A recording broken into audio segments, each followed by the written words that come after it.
I'm here with Christian, also known as Cosmos. Christian is a content creator, production and lighting expert, and a New York native. His passions include fashion, anime, and basketball. Thanks for coming on the show. Woo! I'm glad to be here. I'm excited. I'm excited for the episode. Me too. I know we've talked about having you on for a little bit, so let's get into it. All right, so we're going to play the one word game where you're just going to try to guess which word the other one is thinking in terms of women's basketball. So we're going to keep it to women's basketball specifically. Yeah. Any word you can think of. All 3, right. 2, 1. Unrivaled. Juju. Ooh. Oh, not me being a little bit delayed there. I That's fine. gotta like get in the podcasting mode. Okay, so Okay. unrivaled and Juju. Dang. I feel like that's okay. Okay, wait. I have something. I have She some. is? I She have. is? Don't don't say nothing. I think we got it. I think we got it. I think we got it. I'm gonna count down. Just say the Okay, word. I'm Just nervous. say the word. Just say the word that you were about to like think of Well, framing. All right. okay. Just do 3. it. Let's just do it. All right. 3, 2, 1. Miami. Sponsor. Ah. She was like See, that's where I was like so many different directions. she was like a sponsor of like so she put in money for Unrivaled the first year. Yeah, she did. And she technically, I think she is signed for whenever she's like out of college. I think Mhm. she signed up to be a player. So I think. Sponsors and Miami. Sponsors and Miami. I have something. I have nothing. Really? All right, all right. I'm Women's cheating a little, and I know somebody in the comments gonna say I'm cheating a little, but listen, sponsors and Miami, and we've been in Unrivaled. And Okay. I think I've got two. go with the first one. Okay. All right, 3, 2, 1. Sephora. Sephora. Yes. Hey. Okay, that is the big sponsor, yeah. Because I was thinking Sephora, they used to have Wayfair, so Yeah, Sephora. we Sephora. did We it. let's go. Sephora Cook. They did such an amazing job the first year with like all the promotion and just showing how you can make like women's basketball for women as opposed to like mimicking any of Yeah. mimicking the NBA, just like having a copy paste product. Like Unrivaled is really just like an amazing like structure and how they promote it and how the game is played. I really love Unrivaled. Yeah, they're doing a great job like marketing, social media, but also just like player first approach, taking care of the players. And then I think they named their arena Sephora Arena now. So they're like, Oh yeah, the big sponsor. So I love how that kind of all tied together. I think that took like what, 4 tries? 3 or 4? no, I took 3. Yeah, but now I'm super excited to watch some of the games. I feel like yeah, it's been weird in between the WNBA season and Unrivaled, so I'm excited for it to be back. It's nice that we have this in between the W seasons. Yeah, I'm actually interested to see what's gonna happen with the W next season. Like, are they gonna lock out? Is a big question that's looming over the WNBA. Yeah, I think that my personal opinion is I think that they are. Obviously, I don't have like the ins and all of that with the W, but like my instinct is just telling me like there's going to be some kind of lockout. Like it just feels like that's just what's going to happen, unfortunately. I think they should. I think they should go through with the lockout. The WNBA players, like, if they have the opportunity to just be like, we don't like what you're offering. I don't think they should settle. I think they should take the lockout. If they can go overseas, if they can extend Unrivaled, if they can do something just to help other WNBA players and Hmm. go into that lockout to show like the WNBA is nothing without the players, and the players Exactly. have their own identities now, like in social media. They bring a big following on their own. So the WNBA is not like they're bringing the structure, but all of the fame entertainment aspect, which essentially ends up bringing the money, to me comes from the WNBA players. Yeah, exactly. And it feels like honestly, they don't have a choice. Like the lockout is inevitable just based on like what the league is. The option the leagues are giving them is like a lockout is the only option to actually get what they deserve. Yeah. I mean, they should be lucky they're not asking for What's the More commissioner name? Yeah, what's the commissioner name? Kathy. Kathy. They lucky. She should be lucky they not asking her to step down before they do another season. Right, right. Like the players are like kind of putting that in negotiation. Like Kathy's Mm, got to go. Like let's get that in writing. That's yeah, exactly. hilarious. All right, so now we're gonna do start bench cut.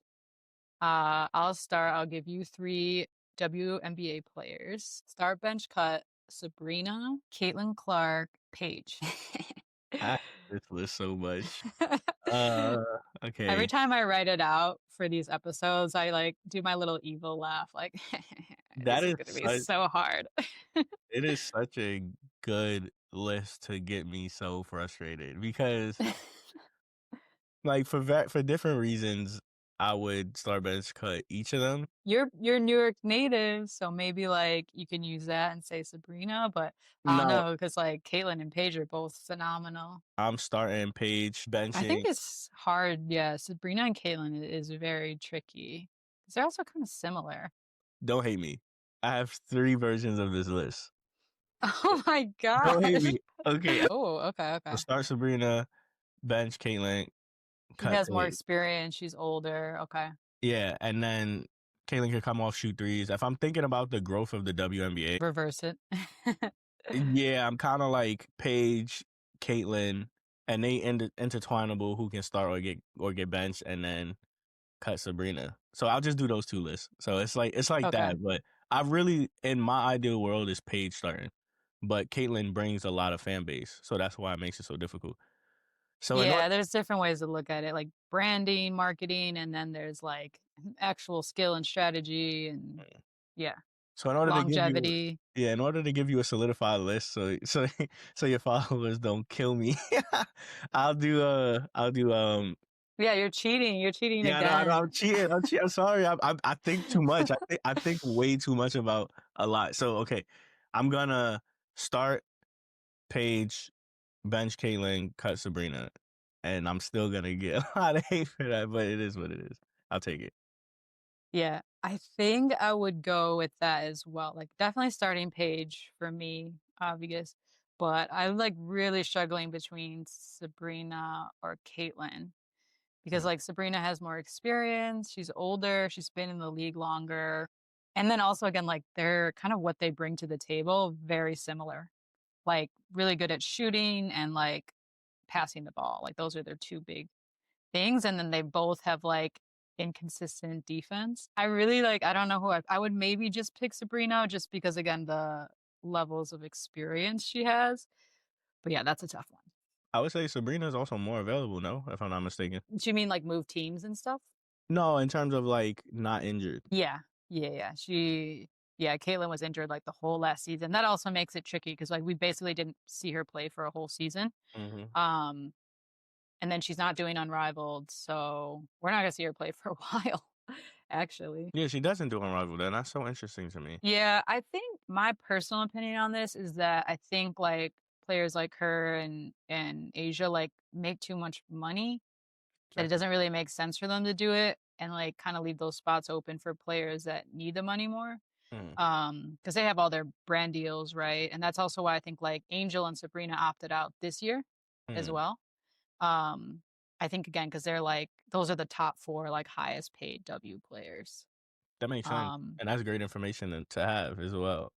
I'm wondering, do That's what they? I think, though. I don't know if that's like the actual reason, but like Asia's never been involved with Unrivaled. And I just think she's just one in her own little world of greatness. And Yeah, then also again, like kind of leaving that spot open for someone who's making 70 a year and the W could use that 200,000 from Unrivaled. yeah. Unrivaled expanded this year and made like a, I forgot what it's called, but it's like a team of like younger stars, future stars, or something like that. Yeah, exactly. And Juju's on that list where they kind Mm, of recruited the top college talent. They did like a whole marketing campaign with mm, them. And I don't know if that means like, oh, they've already officially signed these players or it's kind of like we're going to sign them. But yeah, I think like AZ was a part of that, AZ Fudd, mm. Audie Crooks, just like a whole bunch of the top college stars that we know. All right, we're gonna switch over to NBA. So start bench cut, Giannis, Devin Booker, Bam. This is a lot easier than it than it sounds. That this is a lot easier than you think for me. Uh, Okay, let's hear it then. I'm starting Giannis, benching Booker, and cutting Asia's boyfriend. Yeah, Asia's boyfriend. Honestly, I was like, I've been doing these so much. I've just been struggling to like come up with fresh ones. Mhm. So I was just trying to switch up the players. But yeah, I think I would agree with that. Like Giannis obviously start and then Booker's just amazing shooter. And then Bam's kind of like he's getting older, right? Like he's kind of towards the end of his career, I want to say. I don't know if he's towards the end. I feel like right now he should be entering his prime. The problem is, I think Bam Yes, has a similar issue to like is it Evan Mobley. They both just do what they do, and like occasionally might rise up, but they really stay at like 17 and 10, 20 and 10. Like when when the team really like that's great numbers, yeah, great. But when the team needs you to do more, for example, Evan Mobley needs to do more because he needs to help Donovan Mitchell. Bam needs to do more because he was supposed to be the star, but now people are talking about Tyler Hero as the main piece, the focal piece. So it's it's just they don't do more. They don't gotcha. do enough. To like get to that full star level. Yeah, because I Yeah. know Bam has been around for a bit, like obviously incredible player, incredible athlete, but you're not hearing about him as like the star player consistently. No, it's Miami is like a team of a bunch of players who can do stuff together, and which is always a good thing to have. But when someone like Bam is there, Bam should be the main focus, but he just doesn't assert himself enough consistently to be the main Gotcha. focus. And isn't Tyler like he's just basically just a shooter? Am I getting this wrong? No, he's a really good point guard. He's a really Okay. well okay. I lied. He's not a really good point guard. He's like a six man that starts. So he's a good scorer. He's a really good scorer. He can score the ball really well. All right, you got any start bench cuts for me? Yes, I do have a start bench cut for you. I'm gonna go prime James Harden, prime Kawhi Leonard, prime Joel Embiid. All right. So I would start Joel Embiid. Pretty sure. What? You don't think so? I have Doesn't he my have list and I have my reasons. okay. I would start Joel, yeah, Embiid because doesn't he have more MVP votes, like nominations or wins? Hasn't he He won it? he has one MVP, I believe, One and MVP, yeah. I But believe the other two don't. Harden should have one MVP. Oh, okay. Honestly, Kawhi then has I would a do Finals MVP or two Finals MVPs. okay. Then I would do Kawhi and then I would do Harden. And honestly, this is kind of just like personal bias. Like I just like Kawhi better. I think he's hilarious. I like how like quiet he is off the court. His interviews are hilarious because he's just so funny on camera, like unintentionally. Yeah, that's what I would go with. What do you think? No, yeah, I think that's a good list. Prime Joel Embiid was a beast.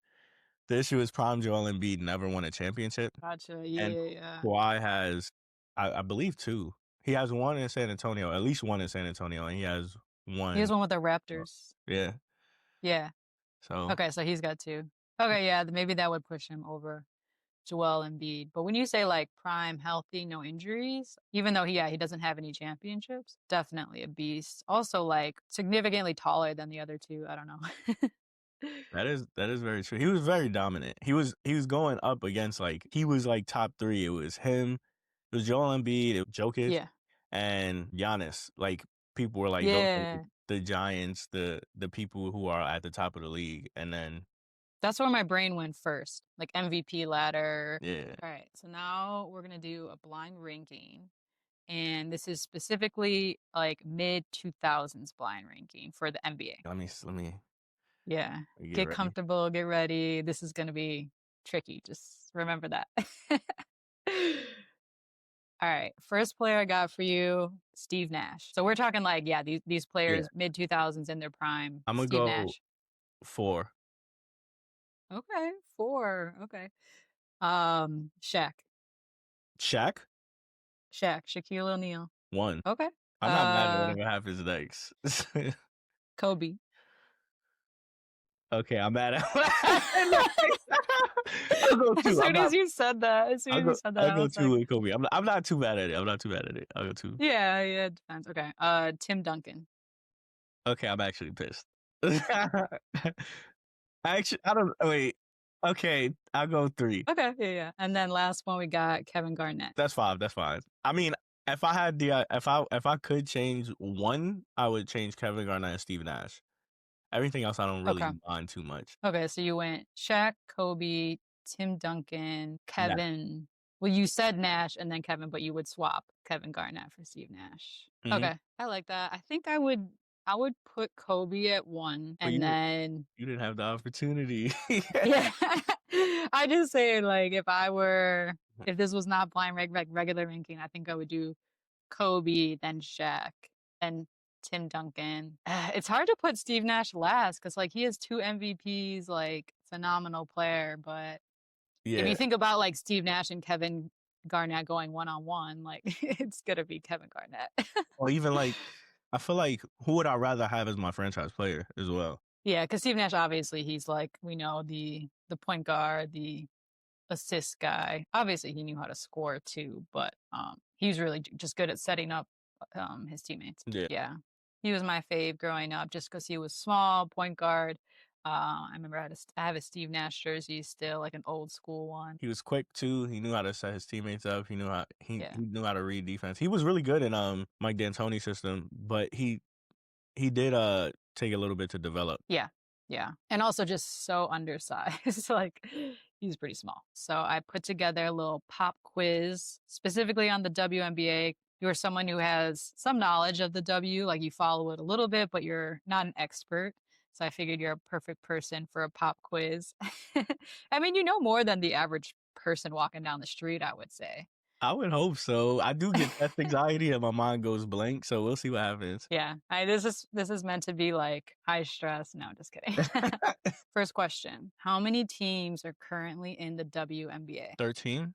I think with the Valkyrie made it 13. I'll give you like a half a point because technically, with the 2 new expansion teams, it's now 15. Wait, they didn't add the But new. that's like they did. It's official. Like Oh, word. technically, yeah. It's kind of a trick question. See, this Wait, is why I'm like, do they have a logo yet? yeah. They got logos. They've Oh, even okay. released like the jersey. So Toronto and Portland. So this would be assuming that Oh, we have a season. Like yeah. they were supposed to start this season. I forgot about Toronto But because their logo is so bad. really, you don't like it? I don't think No, it's that bad. You think it's like too simple? yeah. I don't think it Okay. says anything about the WNBA. Like it doesn't say I don't think it says anything about anything.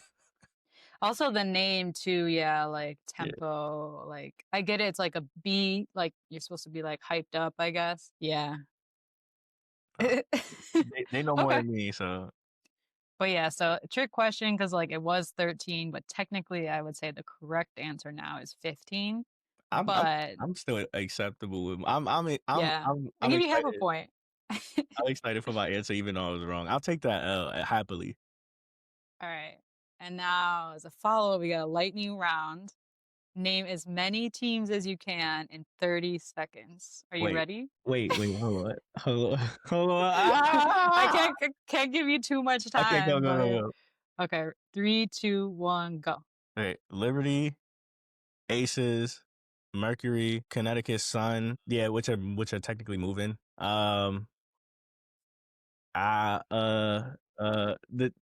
You, you got 4 so far. You got wait, 4. comics. They don't even exist anymore. We're not counting that. They gotta No, be I know, I current. know, I know, I know. I'm like Fever. Dang, what's Paige's team? I know they're in Dallas. Time's up. That's done. We'll give you that one at the end. You said Dallas, so you got 6. Yeah, but what's the name of the team? I don't feel like I should get that. Oh, It's Dallas Wings. I mean, I think as long as you say the city or the team name, like that counts, nah, I would right? have Or no? no, All because right. I could have named the cities, I believe, but I Okay. was yeah the I was I The actual names. yeah I kept saying Mavericks in my head. I'm like, no, that's the NBA team. What is the Get WNBA? out of here. Yeah, so Yeah. so Okay, so you got 5 out of 5. I could have literally just said tempo. I don't know why did I just we just spoke about this. I could have just said that. That's a test anxiety. I really No, put you for on the real. spot. I'm gonna have to get you like a bubble tea after to just, make up for doing this to you. Please. I love bubble tea. All right, true or false? The WNBA season is shorter than the NBA season. True. And do you want to guess, or do you think you can guess how many games shorter it is? Like the difference in games? Yeah, the difference of regular season games played from this most recent WNBA season to the current NBA season. Well, the NBA season is 82 games. The WNBA season is See, about 2 months. you knew right away 82 for NBA, though. That's impressive. Yeah, it's because there's so much conversation around It's too decreasing many. games. Yeah. I used to know the WNBA amount of games because when I found out, like, I was like, why WNBA like feel so short? And I looked it up one day. I was like, oh, it's really not that many games. I don't remember the amount of games. I'm gonna say 54 is the difference. Okay, it's 44. So this Okay. past season they played 44 games, so 38 games less. Okay. Yeah. So significantly shorter, as you mentioned, like you kind of felt it even if you didn't know the specifics. But yeah, that number is increasing too for the W there. I hope They so. increased it from the previous season and they're probably gonna increase it again.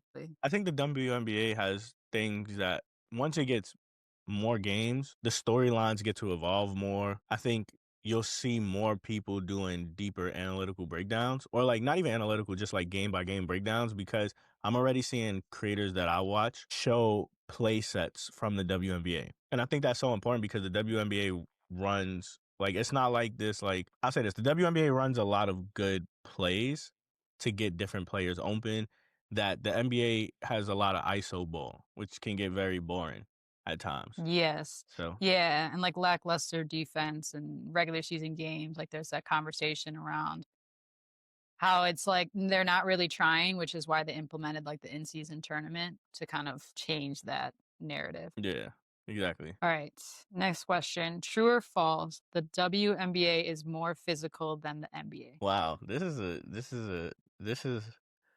a apples and oranges questions that this is an apple and orange question that could be very bad. You are very give yourself a round of applause. Give yourself an evil laugh. Like, bruh. Um I think that this is such a oh my god. I think no, I think the NBA is more physical in terms of like actual like the way they hurt each other is very wild. Like I don't know if you've seen the Lou Dort compilation that came out recently of how he like does illegal things that end up could hurt players, like tripping them, kicking them, kneeing them. Like it's very wild to see. And only because I haven't seen that in the WNBA yet, not saying it doesn't happen. I did see somebody get their hair pulled before. Obviously, people get hit on screens. But in terms of like defensive, like you see effort and passion, the WNBA has that. So that's how I'm gonna answer that. I'm definitely Okay. cheating this question. No, I think that was a good answer. I do think the NBA is more physical and they have a lot of the like you said, kind of like just the pettiness of it, the petty fights. I mean, you definitely right out the bat, you see way more like the huddle fights where like everyone runs onto the court and starts fighting. That's actually pretty rare in the WNBA. Like it obviously has happened, does happen, but it happens way more frequently in the NBA. Yeah, but I would say also like the physicality, like also pretty neck and neck. Like when the teams are playing like true basketball, like the physicality is about the same. I think it's the narrative around the leagues after it's happened. That's kind of like where the differences are. I think like people expect it in the NBA, but some people who are tuning into WNBA, like they don't expect it or understand it. And so they're like, they have different opinions about it. No, that's fair. I actually know somebody who I was talking to about the WNBA, and they feel like the last 2 years have been way too physical and like they fighting, they're this, they're that, and I'm just like, I mean, they do that in all sports. Like, I mean, I'm not surprised, but they were surprised, and I'm like, I was surprised they were surprised. I'm like, I'm surprised they haven't been doing this more. But I mean, granted, we don't want people fighting, we don't want people getting hurt or anything like that. I think I'm just not surprised that when people are so passionate about something with their team and in this environment that there will be some level of like physical altercation, whether it's like a pushing, shoving match or something like that. I'm just not surprised. Yeah, like these players are passionate. This is their job. They're going out there to play. And so like there is physicality expected. Now, like when it gets into the petty stuff like you were talking about, like there's obviously players, if we're talking about the NBA, like come to mind when we talk about that. Cause I feel like even like Rondo is like one that comes to mind, or Grayson. Is his name Grayson like Allen. Grace? Yeah. Yeah, like he's another one. His name is always connected to him doing like petty things that intentionally hurt players that have like they're not basketball moves basically. They're just kind of like petty trips or like fouls, unnecessary fouls, stuff like that. And then like with the W, there are definitely players that come to mind as well with that. Um but I don't know if it's like as prominent, you know. That's fair. Yeah. Do you have a favorite WNBA player? I'm just gonna ask you a question real quick. Do you have a favorite Yeah. WNBA player? I don't think I have like a singular one right now. It's hard, but I would say like I have a top three. Yeah, go for it. I'm Um, a top three type person. And then yeah. If I ever do get a top one, like I would say it, but it's just like so hard to pick right now. But my top three are Asia Wilson, Angel Reese, and Gabby Williams. So I constantly like those three are just always in my top Mhm. spots. But I can't say like one of them over the other. All right, next question. Who is the WNBA logo modeled after? You know the logo I've actually got Ye- on my shirt. yeah, yeah, and I'm looking at it up there. You could just throw out a guess if you don't know too. Lisa Leslie. A lot of people guess that. So they either guess Lisa Leslie, Diana Taurasi, or even Candace Parker. But technically the W, so it's another trick question. Technically, the W has come out and said it's not modeled after anyone. So the right answer is no one. It's Lisa Leslie in my heart. But yeah, like the popular myths are like Lisa Leslie, Diana Taurasi are like, I think those are the main two people often say or think or want. But technically, yeah, it's no one, I guess. Which also is a very big issue to me. I know it seems like such a petty thing, but it's very indicative of how the WNBA is run. It's like you're running the league in a way which you're not modeling it for women, and it shows in how your logo is not any representative of the sport of the game. So it's I don't know. These things connect to me, and I feel like everything starts at the top, and they just need to fix the top. Yeah, that's a good point. Like, I hadn't really thought about it that deeply, but that is a good point. It's like, why wouldn't you like obviously come out and say like our logo is Lisa Leslie because of everything she's done for the game, or like it's Diana Taurasi because blah blah blah. They're just like, no, it's just a generic woman like that represents the whole league. Which Um, which makes yeah, the logo have no value to me. Now I feel like every team logo has more value than the actual WNBA as a whole, which creates a level of individualism. So I think they need to the WNBA needs Kathy needs to get it together. Kathy get it together. right. Yeah, a lot to say on that.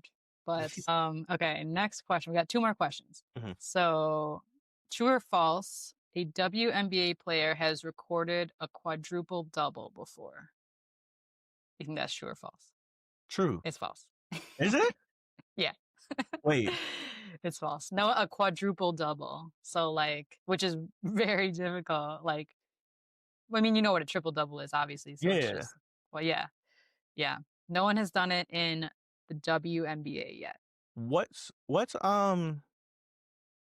Reggie Miller's sister's name? I don't think she played in WNBA. Yeah, which I keep forgetting. Cheryl Miller. Yeah. Yeah, she obviously she's an older player, so the WNBA wasn't around when she was playing. Obviously, it's super difficult to do because you'd have to get like what 10 points, 10 rebounds, 10 assists, and then like what 10 steals, like It, 10 10 points blocks, in the 10 first. blocks Yeah. maybe. It would be like Nafisa Collier who would be able to do something like that. And if she really went out and Yeah. tried, I feel like she would be able to do something like that. Yeah, it had to be like her, Asia Or Asia. Wilson. Yeah. Yeah. All right, next question. The WNBA is only popular because of Caitlin Clark. Um, I feel like that's a really interesting phrasing of the question. I think the only would suggest a lack of fan base prior, which I would say no. I do think, and I thought about this the other day to myself, um, just randomly, because in like anime, we have a similar conversation about like what made anime blow up. And I have a very in depth thought about that, but that's not for this. But the reason why I say that is because it's very comparable. I don't think it's only popular because of Caitlin Clark. I do, however, think it fast tracked its trajectory because of Caitlin Clark and the Angel Reese saga and that whole storyline of things that was happening. And I do think there's a level of people, and I feel like we have to acknowledge there's a level of people in America who sees Caitlin Clark as their Superman, as their like hero. And the people who understand what I'm saying will understand what I'm saying. But that brought a certain level of America out to be new fans, which created a ripple effect of finances, expansion, and certain luxuries for teams. Do I want to deny that happened? Yes, because I don't want to say Caitlin Clark did that out of my own personal like disdain for the fact that we think one person would be able to do this and everybody's ignorance to that. But it is true that her stardom helped fast track things in the WNBA. Yeah, she's kinda like she was the catalyst, right? Like, Yeah. it was popular before, had fans before. Did she, like you said, fast track it, and definitely helped make it even more popular? Yes, but I think the narrative that, like, she's the only reason it's popular, like, she's the only reason people watch or go to games is, like, ridiculous, but she definitely helped. One of my biggest beliefs in movies is like if the villain isn't good, then the movie doesn't matter. Like it's not gonna be a good movie. And in this storyline of like Caitlin Clark, if she doesn't have Angel Reese and people don't paint Angel Reese to be the villain, then there's no care for Caitlin Clark. I didn't care who Caitlin Clark was until I found out who Angel Reese was. That's interesting, yeah. I don't think I've actually heard that necessarily. Like, I definitely heard how clearly Angel was being painted as a villain. That was very obvious. But the fact that, like, without Angel being the quote unquote villain, there is no quote unquote Caitlin Clark. Like, it's those two together, and how that narrative was drawn out is like the reason Caitlin Clark is as big as she is. Yeah. And I guess the same could be said as for Angel. Like they kind of needed each other in that story. There was people who was already a fan of Caitlin Clark, obviously. I'm not gonna take anything away from that. And there was people who was already a fan of Angel Reese. But then there were people who wanted to see these two opposing sides who were random to each other, wanted to see both of them lose to the other. And then you got Right. other people involved because it's like, what is all this noise happening? What is all this happening? And now you got more eyes on basketball. So I think the college game of those two talents are what elevated the WNBA, or not elevated, what fast tracked the WNBA. And I think one of the things that is currently hurting the continuation of the fast track, or like at least slowing down the momentum, not gonna say hurting, which is slowing down the momentum, is Juju being injured. Yeah. Yep. Because Yeah. Because Paige was the next, and then Juju. yeah, her being out the whole season is definitely tough. And then yeah, I would say like the after Juju, the next focus is kind of like AZ Fudd. I know like Audie Crooks is making a lot of noise, but yeah, a lot of people like big fans of Juju tune in specifically for her. So her being out is hard for the college game, I would say. I have a hot take now that I'm just thinking about that might not be a hot take. That might not be a good take. It might not be a bad Let's hear it. take. Let's hear it. I think if it's not already happening, so correct me in the comments if this is already happening. I think WNBA players should invest, which they're doing in Unrivaled, obviously, but outside of that, within the college game, I think WNBA players should invest some level of like development for women college athletes to make the college game continuously progress better, because it's seeming like, you know how there's football college towns? It's seeming like women's college basketball is becoming like a big thing like that to Mhm. me, because if we believe that college basketball and the talent that's coming from college basketball and the storylines that's coming from that is accelerating the growth of the WNBA at some point, then the WNBA players should want to make sure they're helping develop that product as well. Even though it's not their responsibility, And while they're in this kind of fight where it's like they're trying to get the things they deserve, who would want to do something like that? But I think it would help ultimately in just making the game fast track even more and just like having higher levels of competition and a bunch of women. Like you have the WNBA, you have college that is great, whatnot. I mean, both great now, but I mean, like in terms of like, there's always room for growth. Yeah, that's really interesting. Like you're talking about kind of like an official program or something of the sorts where like WNBA players are specifically helping mentoring Hmm. college players for that transition. Yeah, Because I think right now it's kind of like there may be some mentorships happening behind the scenes. If like yeah. someone reaches out to someone, like I'm sure that obviously exists, but like there's no official like program, I guess you would call it, or organization where to help with that transition. And I Mm-hmm. think part of that too is maybe just like competition, right? Because technically the best players in college are going to become competition for the current W players. So there's kind of that scarcity mentality of like, well, why am I going to help my competition? Instead of like, oh, there's enough room for all of us. Like, let's all help each other and grow. So that is really interesting.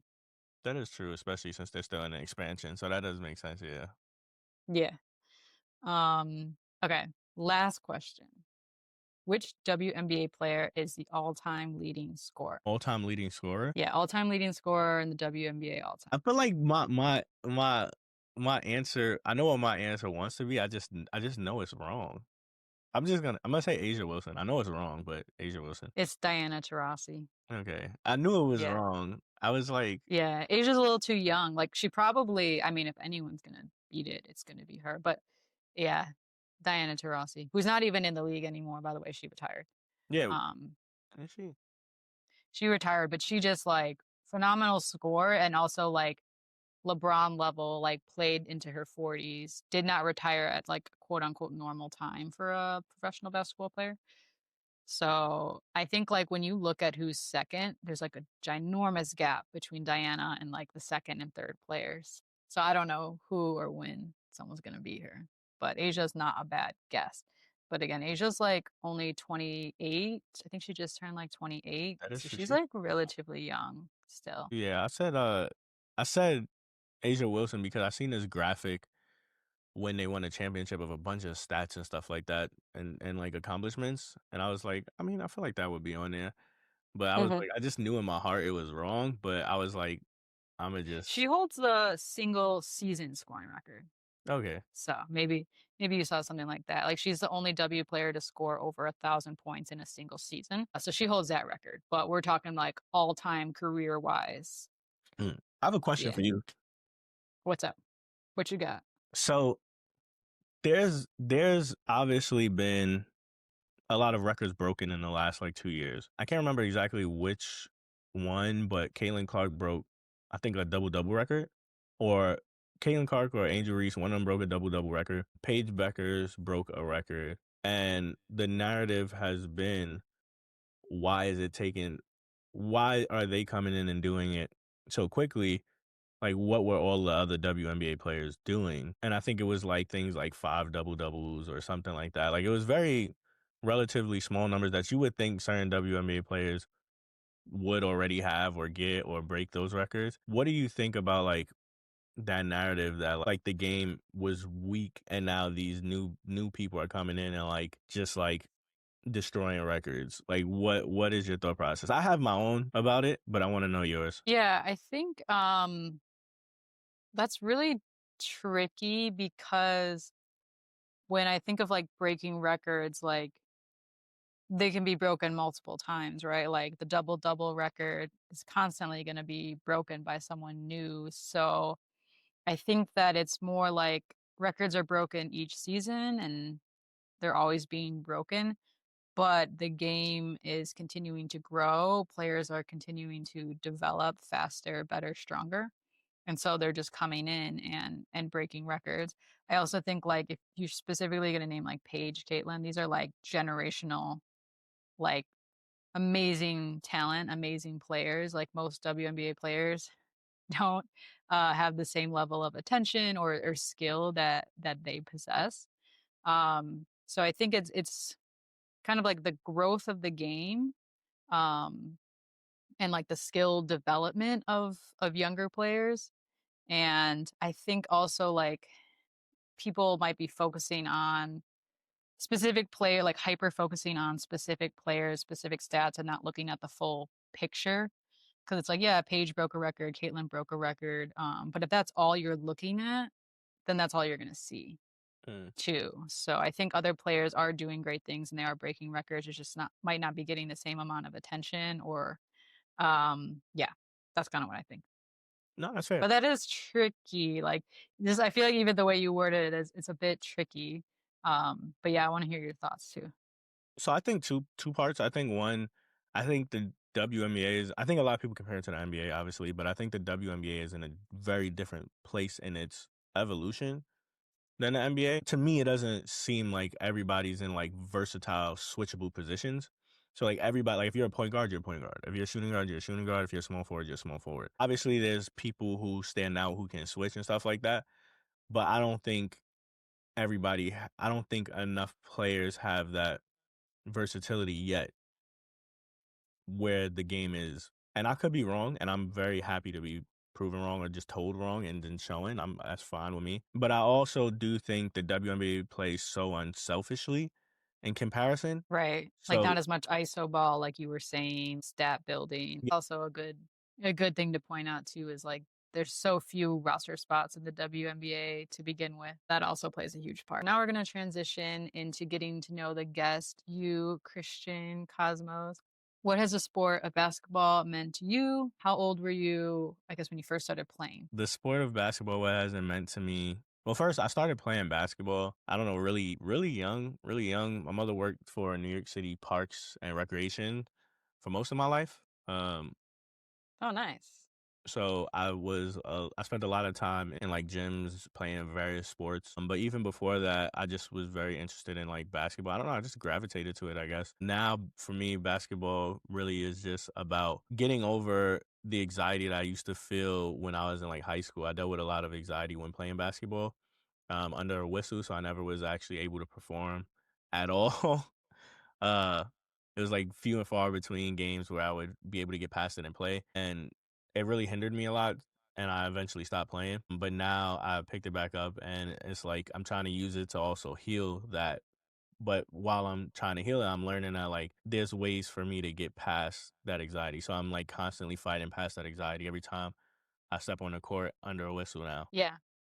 No, I think that's really great to talk about those kind of things because I feel like player anxiety is very common and normal, but not a lot of like conversations around it, I guess. Because I definitely had a lot of player anxiety as well just because at the end of the day like you're performing right like it's not the same as like say you're an actor on Broadway but at the end of the day it is a performance like you've got an audience you've got fans even at like a high school level like the gyms could be packed and I think at the time I never really thought about it that way but I still had like a ton of anxiety around playing and also like looking foolish, like if you turn the ball over, airball, like do something stupid, and the impact that that can have on your mental health and like your Mhm. performance, how you play the rest of the game. Like, can you bounce back from that, or are you just going to be overthinking that and kind of be down on yourself for the rest of the game or the rest of the season, or however long? That's like a really big like mental part of being an athlete, and then obviously with each level, like it only gets harder and harder. Mhm. Yeah, no, I agree. I agree. Yeah, because like when I think about like professional players now, like every camera is getting every single angle, like or even that like Giants player who missed that kick. Mhm. Like that was just everywhere. Like imagine like I hope people are checking in on him because like I could just imagine how like terrible that is. Like he obviously he's a professional, like that shouldn't have happened, but it did. And like do not think that he feels good about that. And like how is he gonna come back from that? Like is anyone checking in on him? That kind of stuff. He'll come back. He'll come back. Didn't he get waived? Wow. So I guess he's not coming back. I mean, but hey, here's my thing, right? You already made it. You know, when I was in high school, I went to like one of the most popular high schools in Brooklyn, New York, and they had, like, the games broadcasted sometimes on, like, news channels and stuff like that, like, they had this own, like, sports news channel. Yeah, and the game like, it was packed, like, packed to the point where people were standing, like, you couldn't sit. So it was very much anxiety inducing, and it was like you weren't guaranteed minutes, obviously, but, you had to, like, play for your minutes, so, like, everything was, like felt like under a microscope at the time. Yeah. Yeah, and then it's also like you're so young, like your frontal lobe is still developing. You're going through all the things and pressures of being like a teenager or a Mhm. kid too. And it's just a lot. And I feel like just the conversations around it and also just having outlets to talk about that when you are younger. Like that didn't exist for me. That's Mhm. something that I wish I had or something that I wish I knew I could do. But it was just kinda like deal with it on your own and get through it. So, Yeah, definitely a lot of tough times for sure. But we did make it out, we made it out, and we then made now it. we both play, like, as adults for fun. So, that gets into my next question. You started your own pickup events, which is centered around, obviously, playing basketball for adults, all skill levels, right? Yeah, it's for, like, nerds. So people who like anime and things like that, like anime, Star Wars, things like that. Just things that typically people would be like nerd stuff, cartoons, stuff like that. Just like if you could find them at Comic Con, then they could come here. Like if you're not interested in like nerd stuff, you're not invited. And the reason why is it's mainly just to create a safe space for nerds who want to hoop and be active. Because if you just wanna hoop, you can hoop anywhere, but for people who like this kinda stuff and wanna, like, place to, like, develop or, like, just enjoy that time, you can do that. It's called Nerd Basketball Runs. We're probably gonna do more stuff than just basketball at some point. I'm just trying to be more consistent with getting it active. We've only done 1 so far, which is really good, and what we usually do is, like, when people come, we ask them to rank themselves 1, 2, or 3, and then they rank themselves, and then we'll put a team of people. So like the first team will have each ranking, so it'll have one, two, and threes in it. Every team will have one, two, and threes in it. That way, like whenever you're guarding somebody, you're guarding the person with the same skill level. But you're also Right. being competitive because you're also having teams with everybody on like from every skill level. So you're learning, you're growing, you're guarding the person who can guard you. It's not like any confusion there, and you don't feel like, "Oh, I can't do this." Yeah, so it's like there is some like better competition, but then like you make the teams pretty even, so it stays competitive. Yeah, Yeah, and then you even like encourage people to like dress up as their favorite anime character or something if they want while you're playing. So ultimately it is pretty casual. And again, like quote unquote nerd focused, like anime, you like cartoons, that kind of thing. yeah, Kind of bringing your two passions together. yeah. It is casual, but it does get competitive because the way it's set up as well. We're still working it out to be better for the next time, but like it's like a tournament the whole day. So there is like a winner. So, like, the Okay. the first few games, like, I don't know, like, I don't know if you've seen in the clips, like, the first few games, yeah, I was playing in my cosplay, but then, like, by the last couple games, I was just I kinda took off most of it so I Yeah. can actually play. Yeah. So you get that little bit of balance of fun and competitiveness. Yeah, I can imagine it's hard to play basketball in like a full-blown cosplay costume. It is very difficult, but I will say one thing outside of that is that we also provided, like, an experience, like a media day kinda experience as well, and that's something that I'm very happy. Yeah. So, like, thank you to all the photographers and videographers who came out and did it for free, 'cause that man, just getting a gym in New York is expensive. It's very expensive. Yeah, it's expensive, like, in Chicago, anywhere, to be honest, like an indoor gym, and then the fact that you're in New York City, like, the most expensive place in the Yeah, country, very expensive. but I definitely wanna get to a run. If you're gonna do one in, like, March or April, that would be cool because that's, like, when I would love to come, starts to warm up a little bit. Okay, bet, we could do, Um, like, April. April works. I wanna try to April do would one be, next month, like but I don't know. yeah, April would be perfect. I would love to come check it out. Okay, so we talked a little bit about like how you also have media. You do content creation yourself. When did you first like get interested in content creation and kind of start creating content as like a creator? So technically, I started creating content as a creator in like 2018. I think my first content for myself in 2018, like video content, was like an unboxing video. I can't remember what I unboxed, but it was an unboxing video. And it was for YouTube. And then I just kept doing it from there. Before that, I was mainly focused on photography. I used to have like a clothing line, so I was doing photography because I had the clothing line. I guess I was making content for the clothing line. And then prior to that, I was just always interested in like creative stuff. So like I designed like a website when I was like 10, 11, and I also um worked on What like was the website? it was a Like what was Digimon what? website. I was like Classic. I used to go to like this computer lab where my mom worked, and they used to allow you to do like whatever as long as they got out. So I was like, "Hey, I've never seen a Digimon website. I would like to build one." So we built one. It actually might have That's been younger. cool. It might have been younger. I might be aging myself. It probably was younger because I did it on a floppy disk.